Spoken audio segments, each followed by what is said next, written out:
Orava um pouco, pensava sobre essa noite, sobre este culto, me veio uma reflexão importante que eu queria dividir em 10 minutos com os irmãos aqui, para nós participarmos da ceia e depois irmos para as nossas casas, para a nossa semana. E o que eu queria dividir com os irmãos é que na última cena, na luta de Faraó com Deus, vocês lembram dessa passagem? Na última cena da luta de Faraó com Deus, uma instrução vai ser dada às famílias dos hebreus, o povo de Deus escravizado no Egito. E a palavra foi que um cordeiro de até 1 ano de idade deve ser morto. Só que sem que nenhum osso desse cordeiro fosse quebrado. Nós estamos falando, irmãos, há milhares de anos atrás. Nenhum osso deveria ser quebrado. A carne desse cordeiro ela deveria ser assada, comida junto a uma mesa com ervas amargas, para que eles se lembrassem da vida difícil do Egito. E o chamado matzah, que é o pão sem fermento. O sangue deste animal foi dito àqueles hebreus na última cena de Faraó contra Moisés. O sangue daquele animal deveria ser derramado numa bacia e depois deveria ser passado nos umbrais das portas e janelas com uma planta chamada hisopo. Deus determinou que esse evento deveria, então, ser lembrado de tempo em tempo. O desfecho dessa história você sabe. A morte passou pelo Egito. E todos aqueles que tinham matado o cordeiro, da forma como Deus tinha ordenado, passado o sangue nos umbrais das portas e janelas, quando a morte passou, ela não entrou, mas ela passou por cima. E aí nós conhecemos então a palavra Páscoa. Pesach significa passar por cima. Daí vem a origem daquilo que celebramos hoje. E as crianças já começam a ficar tristes porque não se trata de um coelhinho que entrega chocolate. Apesar de eu ter ganhado um ovo de Páscoa hoje. Dá uma glória a Deus por mim aí.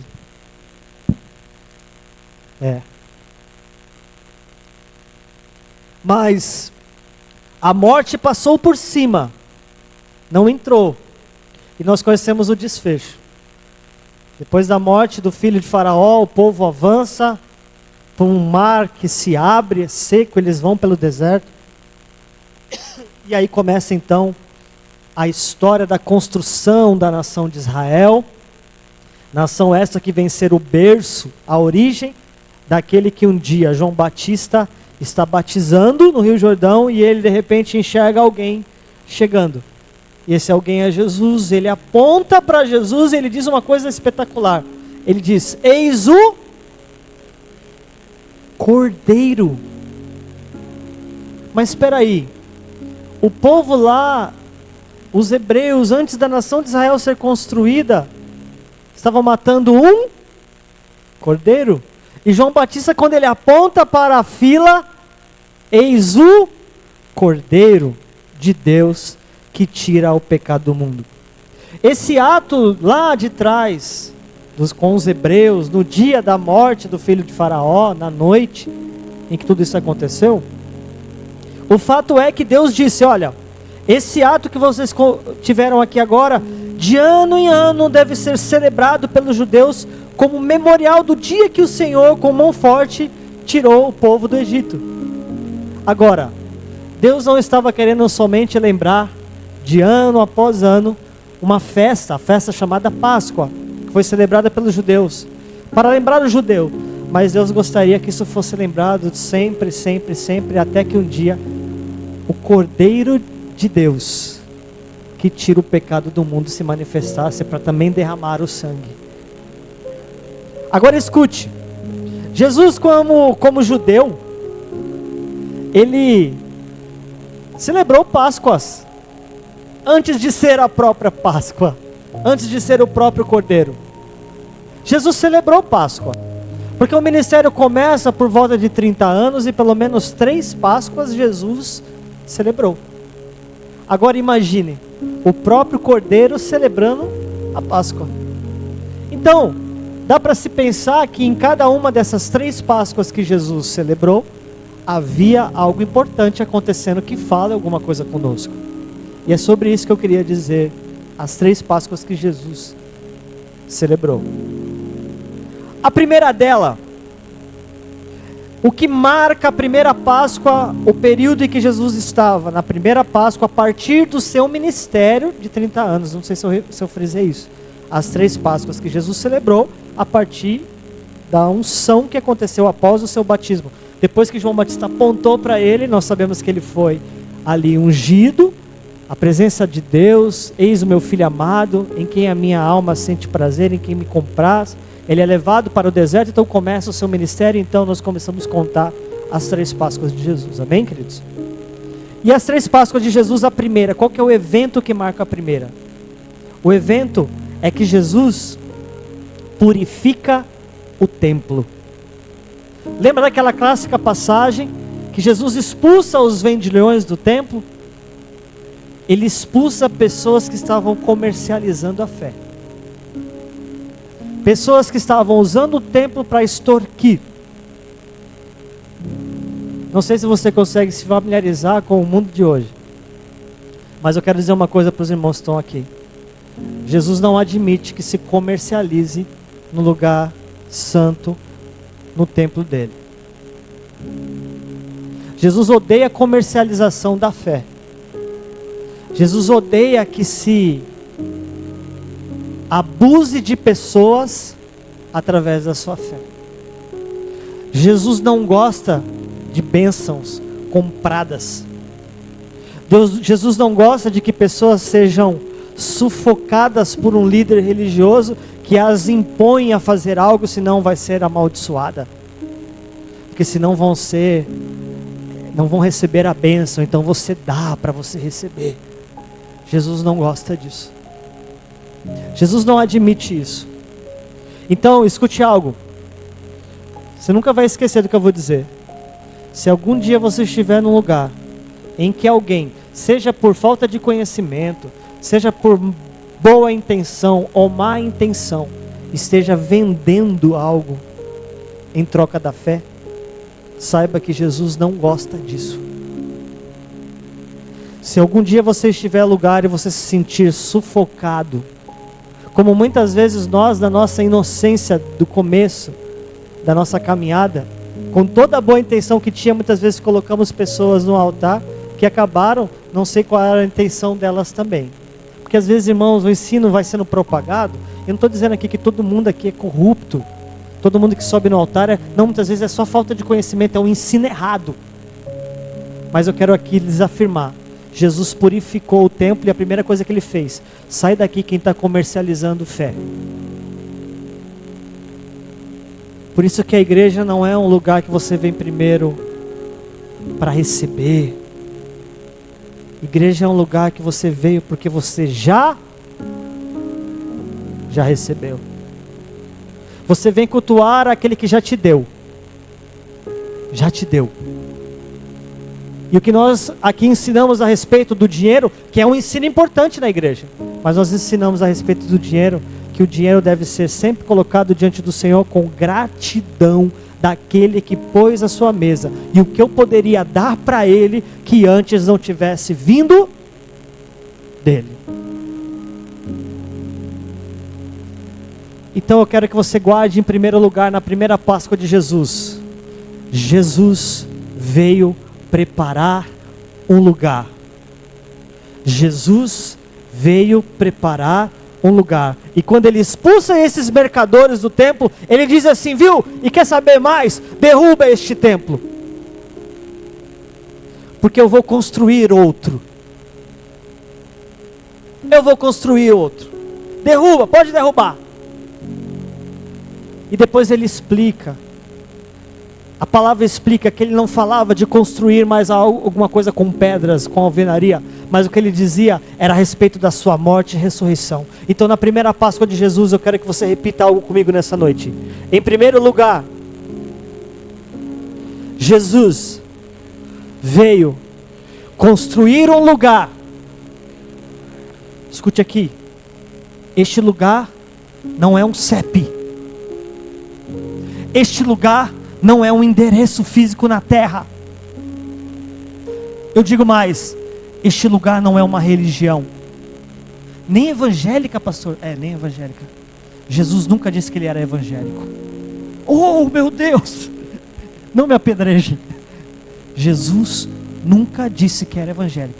Então ele disse que era católico? Também não. Ele disse que ele era espírita? Também não. Qual era a religião de Jesus? Ele era judeu. Não, judeu ele combateu também. Qual era a religião de Jesus? Ele era da maçonaria. Menos, não tinha ainda naquela época. Qual era a religião de Jesus? Ele era crente da Assembleia de Deus. Não, ele era crente da Quadrangular. Ele era crente da Batista. Não. Ele era tabernáculo de adoração, Jesus. Não era também. Jesus não veio fundar uma religião.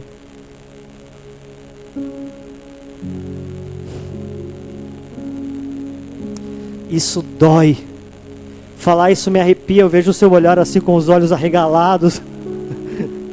Mas eu preciso dizer, irmãos, aonde você lê nas Escrituras e no Evangelho que Jesus construiu uma religião, construiu um templo físico na terra, uma denominação religiosa. Onde está escrito? Nós não vamos encontrar. Sabe por quê? Porque o lugar que Jesus construiu é um lugar espiritual. Você pode dar um glória a Deus agora. É um lugar espiritual, gente. Pastor, eu achava mó legal dizer que eu era evangélico. Não tem problema, irmão, calma. Dizer que você é qualquer dessas denominações que professam fé em Jesus, não tem problema não. Eu sou evangélico, irmãos. Eu sou evangélico. Sabe por que eu sou evangélico? Porque eu creio no Evangelho. Eu sou cristão porque eu estou querendo cada dia ser parecido com Cristo. Então nós somos sim de uma tradição protestante evangélica. Nós somos. Mas nós não carregamos uma bandeira. Nós somos evangélicos. Nós somos melhores. Nós somos maiores. Por quê? Porque nós somos a religião que Jesus criou. Calma aí. A sua preocupação não é ser evangélico. A sua preocupação é ser parecido com Jesus. Se você é um evangélico que não é parecido com Jesus, você está com problema. Se você é um católico e não é parecido com Jesus, você está com problema.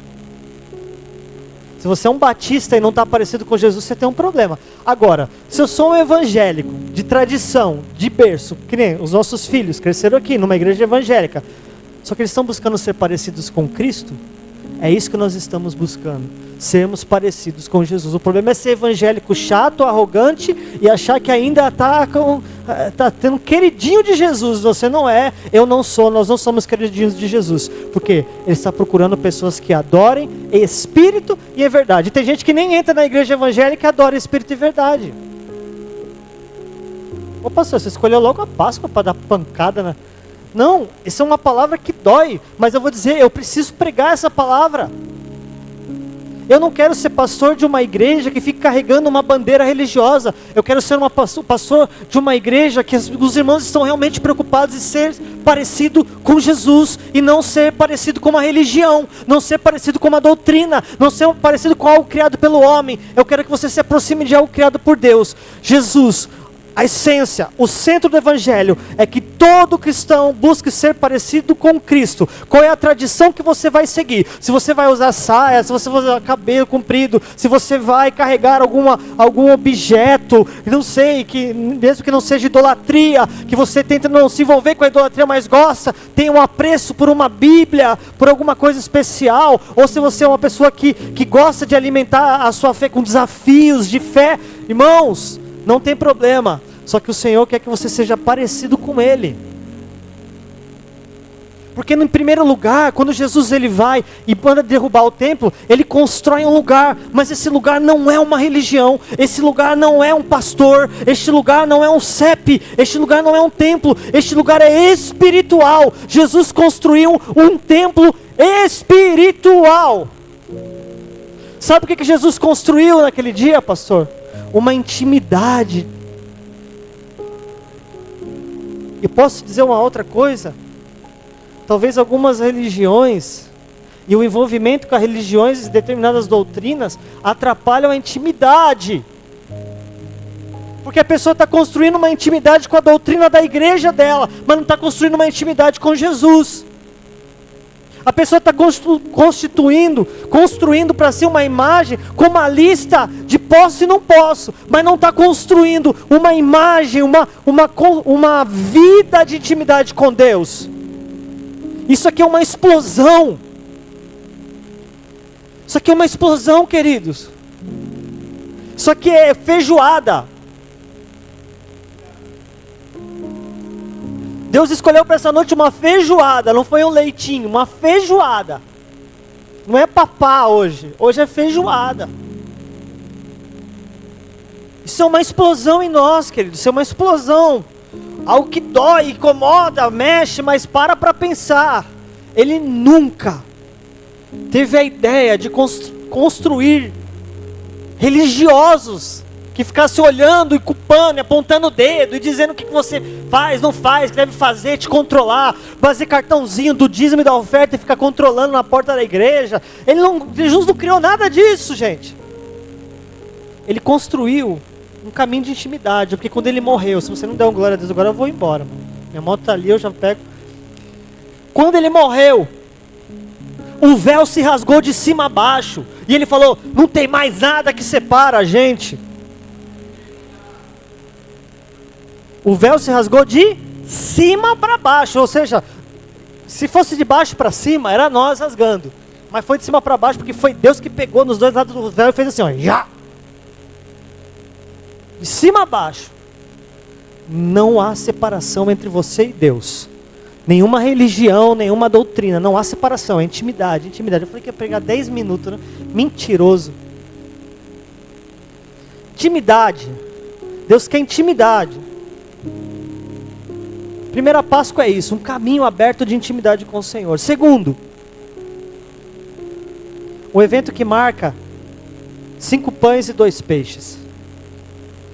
5 pães e 2 peixes são multiplicados para uma multidão de mais de 5.000 pessoas.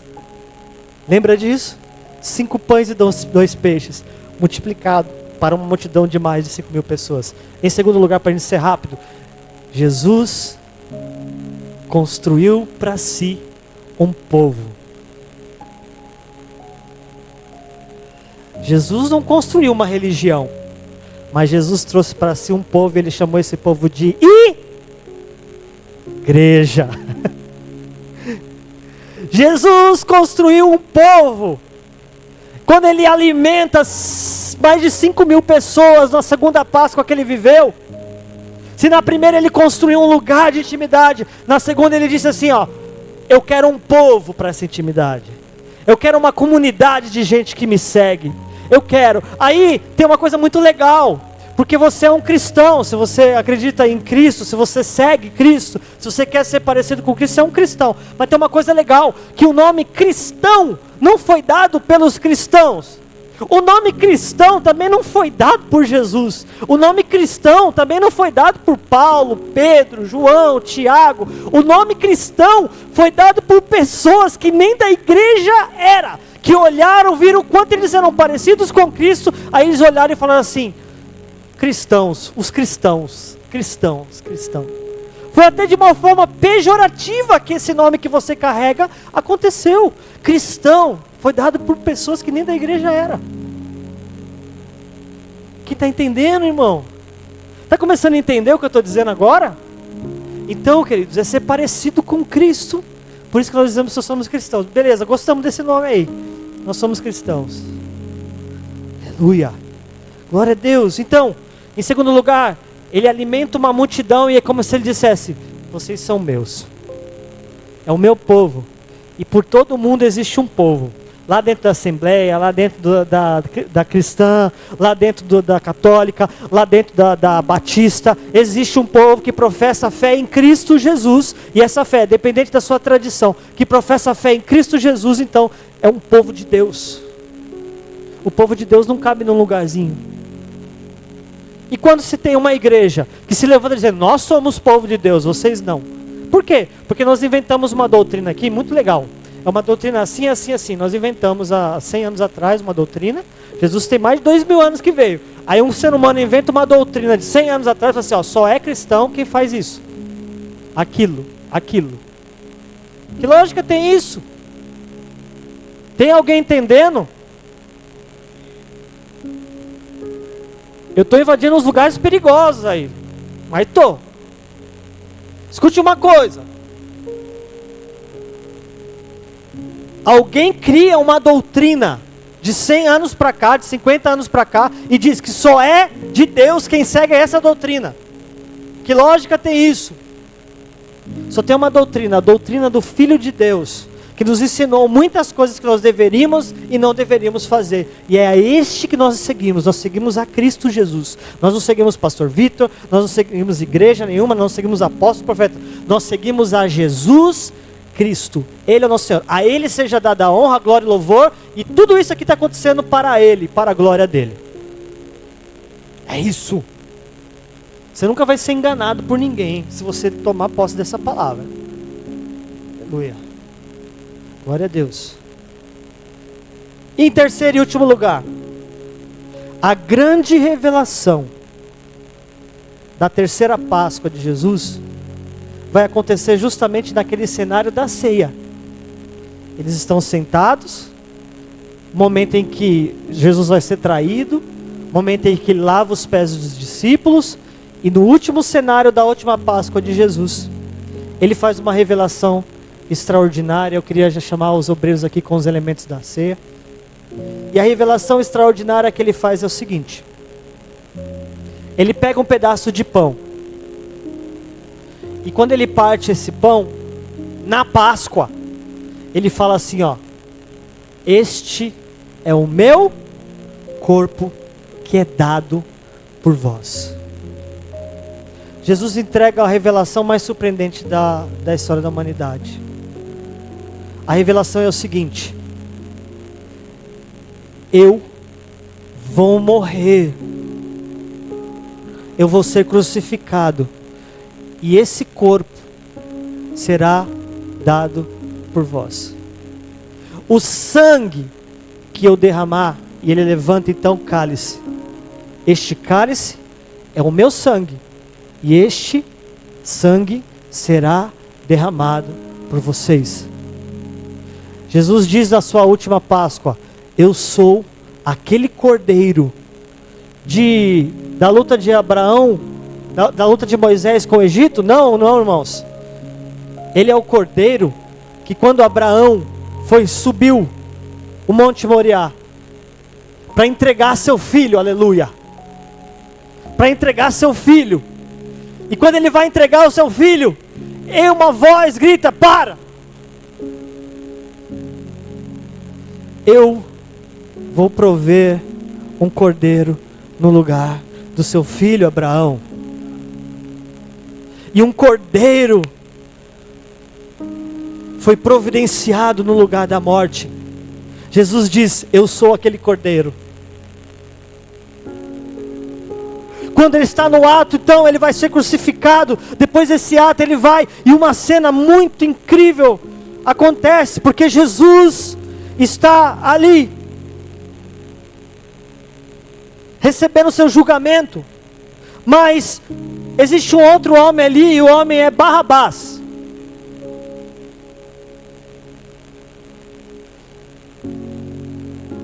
A palavra bar significa órfão. A palavra Abas, que é a junção de duas palavras desse nome, significa pai. Barrabás, escute isso, que isso aqui é um mistério violento. Barrabás, que está ali colocado ao lado de Jesus, ele é um filho órfão.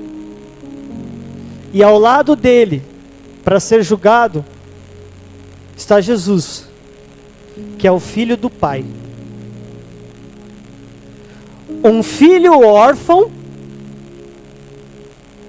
foi substituído pelo filho do Pai.